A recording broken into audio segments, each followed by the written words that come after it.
हाँ जी फ्रेंड्स, क्या हालचाल। वेलकम विद कृतिका साहब।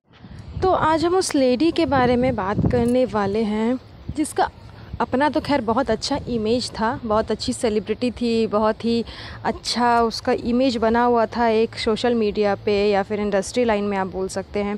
3-4 शोज़ भी उसने किए हैं, उसमें से एक जीता भी है उसने। तो मतलब उसका अच्छा खासा इमेज बना हुआ था इंडस्ट्री में, लेकिन अपने उस इमेज को उसने खुद ही इतना ज़्यादा डाउन फ्लो में लेकर के चली गई है जिसके बारे में हम मतलब क्या ही बात करें। जब से उसने शादी की है अपने कास्ट को चेंज कर के, और उसके बाद से जो उसकी लाइफ में चेंजिंग्स हुए हैं वो तो उसे खुद भी समझ में नहीं आता कि वो क्या ही कर रही है। ना पेरेंट्स से मतलब है, ना माँ बाप से, ना भाई बहन से, सिर्फ अपने पति को लेकर के चाटते रहती है। अब तक आप लोग समझ ही गए होंगे कि मैं किसके बारे में बात कर रही हूँ। तो समझ गए हो तो आप लोग होशियार, और जो ना समझे वो लोल, LOL लोल, और जो ना समझे होंगे LOL लोल होंगे वो होंगे उनके अंधभक्त। तो बढ़ते हैं वीडियो में आगे। मुझे ये समझ में मतलब नहीं आता कि कुछ टाइम पहले तक एक नल्ला जनाब जो है उसका बर्थडे ब्रिंगिंग चल रहा था। 10 days to go, 9 days to go, फलाना डेज़ टू गो, ढिमकाना डेज़ टू गो करके ये पैतरा चल रहा था। लेकिन अभी ये संडे जो 6 अगस्त जो है, ये संडे को एक बहुत बड़ा धमाका होने वाला है।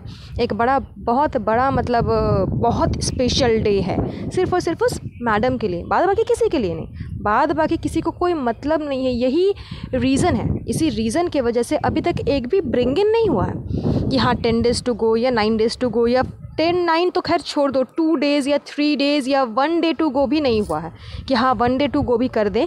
बिकॉज 10th नहीं, संडे को 6 अगस्त को बहुत स्पेशल डे है उस लेडी के लिए। तो चलो, वो जो दूसरे को पैम्पर करने के लिए दूसरे के पीछे इतनी मरी पड़ी रहती है, नल्ले जनाब को चाटने के लिए मतलब इतनी मरी पड़ी रहती है, इतनी ज़्यादा उसके पीछे ध्यान देती है।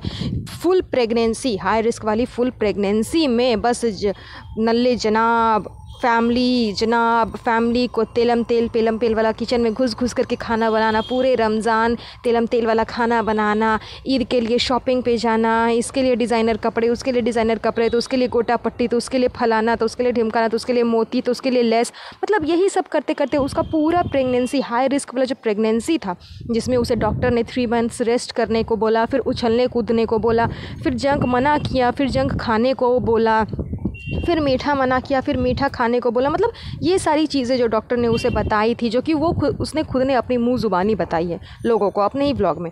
तो ये सारी चीज़ें जो उसके साथ में हुई थी, ये सारी होने के बावजूद वो मैडम इतनी दूसरे के पीछे, अपने नल्ले निकम्मे मैन चाइल्ड के पीछे, अपनी पूरी फैमिली के पीछे इतनी पागल पड़ी हुई थी। उसी के वो जब ड्यूरेशन ख़त्म हो गया, हाई रिस्क प्रेगनेंसी वाला, जब डिलीवरी वाला सिचुएशन जब सामने आ रहा था, उस समय तक भी वो वही कर रही थी। बर्थडे सेलिब्रेशन में वो 10 डेज़ टू 5 डेज़ टू ये फलाना ढिमकाना, मतलब बहुत कुछ किया उसने। लेकिन ना तो डिलीवरी के बाद ना डिलीवरी से पहले कभी भी उसे पैम्परिंग नहीं मिली। पैम्परिंग तो खैर दूर की बात है, जो नॉर्मल अटेंशन होता है, जो नॉर्मल ज़रूरत वाली चीज़ें होती है, वो भी उसे ना मिली। बच्चा होने के बाद पूरा फैमिली बच्चे के पीछे पड़ जाती है कि मैं बच्चे को गोदी लूँगा, तो मदर को टाइम ही टाइम रहता है, कुछ करना नहीं होता, टाइम ही टाइम उसके पास में रहता है, क्योंकि पूरा बच्चे को संभालने का काम पूरे घर के फैमिली मेम्बर्स कर लेते हैं। क्योंकि सबको खुशी रहती है कि अरे घर में नया मेहमान आया है, छोटा बच्चा आया है, उसके साथ में खेलेंगे, उसके साथ में हंसेंगे, उसका ड्रेस चेंज करेंगे, ये करेंगे वो करेंगे। यहाँ सारा कहानी ही उल्टा है। ना इसके पास में बाल झाड़ने का फुर्सत है, ना इसके पास में नहाने का फुर्सत है, ना इसे कहीं बाहर जाने का फुर्सत है। पहले तो एज अ कंटेंट, सिर्फ कंटेंट के लिए दिनों भर दिन रात बाहर ही रहती थी। कभी जिम, तो कभी यहाँ, तो कभी वहाँ, तो कभी कपड़े, तो कभी कोटा, तो कभी पट्टी, तो कभी खाना, तो कभी जंक, तो कभी फूड, मतलब बस यही सब करना रहता था इसे, बस कंटेंट के लिए, क्योंकि हाई रिस्क प्रेगनेंसी में दिखाने के लिए कुछ होता नहीं था। और था वो कंस्ट्रक्शन साइट वाला हाउस जो बन रहा था, रिनोवेट हो रहा था, बस यही सब दिखने आने को था। अभी जब इसके पास में दिखाने के लिए इसका बच्चा है, बच्चे का और भी सारी चीज़ें हैं, तो उसमें भी इसको अलाउंस नहीं है। बच्चे का नेम गलती से रिवील हो गया तो जनाब एकदम क्या ही बोले, एकदम पीछे ही पड़ गए थे इसके, इतना ज़्यादा इसे डोमिनेट करने लगे कि तो फिर 2 दिन के बाद जनाब ने अपने व्लॉग में बच्चे का नेम रिवील कर दिया, जो कि सब जानते हैं। अब फेस रिवील करने का बात आया है तो वो भी इसके हक में नहीं है, वो भी ये नहीं कर सकती है, वो भी जनाब ही करेंगे। अब जब करेंगे तो खैर वही करेंगे। तो मतलब बोलने का यही मतलब है कि इसे कुछ चीज़ का ना तो अधिकार है, ना किसी चीज़ का कोई हक दिया गया है, कुछ भी नहीं। डिलीवरी के टाइम पे भी इसे वही सब कुछ कहानी करना था, दूसरे के पीछे, दूसरे के चक्कर में। अभी भी पूरी फैमिली में से कोई भी बच्चे के पास में रहता नहीं है, ना बच्चे को ध्यान देता है, ना और कुछ। जो करती है यही करती है। तो कम से कम थोड़ा तो इसके लिए कोई इब्राहिम फैमिली कुछ कर सकती थी, कुछ तो कर सकती थी। ये अभी लास्ट अभी जो ये 300 एपिसोड कंप्लीट होने का जो ये पैम्परिंग वाला कहानी कर रही थी कि मैं सेलिब्रेशन करूँगी, केक पेक करूँगी, ये सब कुछ ड्रामा करूँगी, तो वहाँ तक इसने सोचा, ये भी उसने करवाया। लेकिन इब्राहिम फैमिली में से किसी को ये नहीं पड़ी है कि हाँ मैं इसके लिए भी कुछ करूँ। बर्थडे आ रहा है भाई, फाइनली रिवील कर देती हूँ मैं ये बात, सबको तो पता ही होगा, लेकिन मैडम साहिबा का बर्थडे आने वाला है, तो उसके लिए कुछ तो तुम लोग कर ही सकते थे। एक इंस्टा पे पोस्ट डाल ही सकते थे जनाब। ऐसे तो बहुत सारे पोस्ट डालते हैं, तो एक इंस्टा पे पोस्ट डाल सकते थे कि संडे को ये होने वाला है, या फिर संडे से पहले जो ये सारी तैयारियां चल रही है, ये हो रही है, वो हो रही है, कुछ भी। लेकिन नहीं, कुछ भी नहीं। लेकिन ये डोरमैट, ये मैडम साहिबा, इसे कुछ समझ में नहीं आता, इसे कुछ पड़ी नहीं है। ऑन दी अदर हैंड इसकी जो साहिबा, इसकी जो ननद है साहिबा, वो पूरे फैमिली को तहस नहस कर चुकी है। उसे सिर्फ अपनी लाइफ स्टाइल, अपना मुंबई का लाइफ स्टाइल, अपना मुंबई का लग्जरियस लाइफ से ही पड़ी है, खुद भी पड़ी हुई है, और अपने साथ साथ अपने नल्ले निकम्मे फनी को भी अपने साथ घसीट करके लेके आ गई है। उसका लास्ट व्लॉग आप लोगों ने देखा होगा, किस तरह से सनी की अम्मी रो रही थी क्योंकि उसका बेटा जा रहा था। तो मतलब एक तरफ वो लड़की है कि वो पूरा फैमिली को तहस नहस कर करके सब कुछ छोड़ छाड़ के अपना लाइफ के पीछे पड़ी है। अब मैं ये नहीं बोल रही कि वो बहुत सही कर रही है, वो बहुत ज़्यादा गलत कर रही है।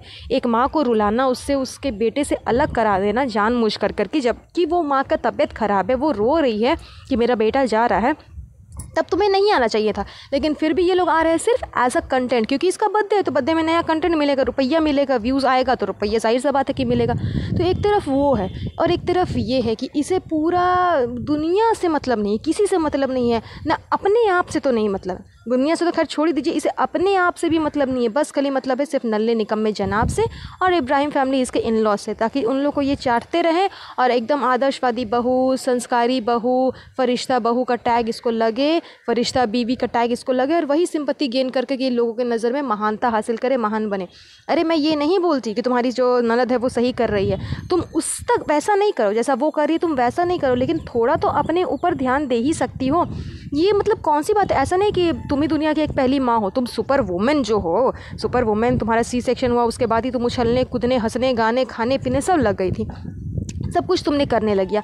तो जब तुम सुपर वुमन है तो तुम बच्चे को संभाल करके बाकी सारी चीज़ें कर सकती हो। ऐसा नहीं है कि तुम ही पहली माँ बनी हो और तुम्हारे पास में ही टाइम नहीं है भैया कुछ करने का, नहाने का और ये कुछ करने का। इसके पास में मटन बनाने का टाइम है। देव भैया के बर्थडे के टाइम पे ये मटन बना रही थी किचन में जा करके, तो इसके पास में मटन बनाने का टाइम है, लेकिन बाल झाड़ने का फुर्सत नहीं है, नहाने का फुर्सत नहीं है। मतलब इतना ज़्यादा इसने अपने आप को एकदम डोमिनेटिंग पर्सन बना दिया है ना कि हाँ लो लो लो मुझे डोमिनेट करो। अगला इंसान आपके साथ में बुरा तभी करेगा जब आप उसे करने दोगे, और ये उसे करने देती है, जानबूझ करके अगले इंसान को बुरा करने देती है कि मेरे साथ में जानबूझ के तुम बुरा करो, तभी तो लोगों की नज़र में महानता हासिल करूंगी ना। उसका बुराई ये व्लॉग में नहीं दिखाएगी, लेकिन मतलब डायरेक्ट नहीं दिखाएगी, लेकिन घुमा फिरा करके दिख ही जाता है। अब आंखें हैं लोगों के पास में, तुम्हारे अंधभक्त तो उनके पास में तो आँख होते हुए भी आँख नहीं है, वो लोग तो देखना ही नहीं चाहते, लेकिन जिनके पास में है उन्हें दिखता है कि तुम्हारे साथ में कितना ज़्यादा डोमिनेटिंग होता है। और ये क्या करती है, सबको बोलती है कि नहीं नहीं मैं तो बहुत खुश हूँ, नहीं मैं तो बहुत खुश हूँ, मेरे साथ में कुछ भी नहीं हो रहा है, मैं सब कुछ अपनी मर्ज़ी से करती हूँ। तो ऐसा बोल करके कह करके ये लोगों की नज़र में खुद ही गिरते जा रही है कि देखो कैसी इंसान है, खुद के साथ इतना डोमिनेटिंग हो रहा है और ये सह रही है, और अगले इंसान को भी यही प्रेरणा दे रही है कि आप लोग भी सहो। तुम्हारा व्लॉग देखने की जो ऑडियंस है वो तो कम नहीं है, मिलियंस में तुम्हारे व्यूज़ आते, तो जाहिर सा बात है जो तुम दिखाओगी वही ना लोग सीखेंगे। तो तुम लोगों को भी यही सिखा रही हो कि हाँ तुम लोग ऐसे कर करके सहो, तभी तो अब ये ऐसा करके ये तो अगले के घर में झगड़ा ही लगा रही है। अब किसी की सास होगी देख रही होगी इसका व्लॉग, तो बोलेगी ना कि देखो दीपिका कितनी अच्छी है, इतनी बड़ी स्टार है, सेलिब्रिटी रह चुकी है, फिर भी अपने घर वालों को, सास को, ससुर को देखो कैसे कर करके मैनेज करके चलती है, और तुम लोग कैसी हो, ये है वो। तो तुम जो ये दिखा रही हो ये कोई सही चीज़ नहीं दिखा रही हो, ये तुम रॉन्ग एग्जाम्पल सेट कर रही हो। मैं बार बार अपने व्लॉग में यही बोलती हूँ, अपने वीडियोस में, कि ये लोग रॉन्ग एग्जाम्पल सेट कर रहे हैं, बहुत गलत चीज़ दिखा रहे हैं। लेकिन जैसे ना ये लोग वाहियात है, ये लोग तो सुधरने वाले नहीं हैं। लेकिन फिर भी दीपिका मैडम गुजारिश यही है कि तुम सुधर जाओ और ये रॉन्ग एग्जाम्पल कम से कम पब्लिकली सेट मत करो, लोगों को ये रॉन्ग एग्जाम्पल मत दो। चलिए आज के लिए बस इतना ही। वीडियो पसंद आया तो प्लीज़ वीडियो को लाइक एंड शेयर ज़रूर कर दीजिएगा, और हमारे चैनल पे बने रहिए और चैनल को सब्सक्राइब ज़रूर कर दीजिएगा। तब तक अपना ध्यान रखें। Have a nice day, bye bye.